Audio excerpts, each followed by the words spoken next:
Gawa tayo ng frozen avocado dahil nakabili ako ng mura.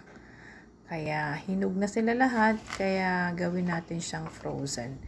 Dahil hindi ko naman siya magagamit kaagad-agad.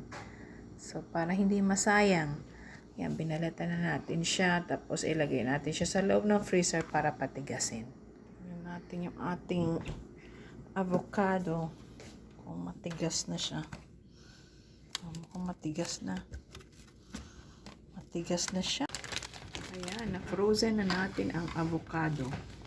Matigas na siya. Para na siyang bato. Diba? So now, na siya. Lagyan natin yan. So, kinamay ko na kasi ako lang naman din ang kakain. So, yan. Ayan. So, yun. So, pwede natin siyang i-freezer. Kasi wala na akong time gumawa ng ice candy or hindi ko pa naman siya gagamitin at hindi ko naman siya makakain lahat dahil lahat hinog na. Kaya ayan, i-freezer natin. Ayan na ang ating frozen avocado. Pabalik natin siya sa freezer. Ayan. So,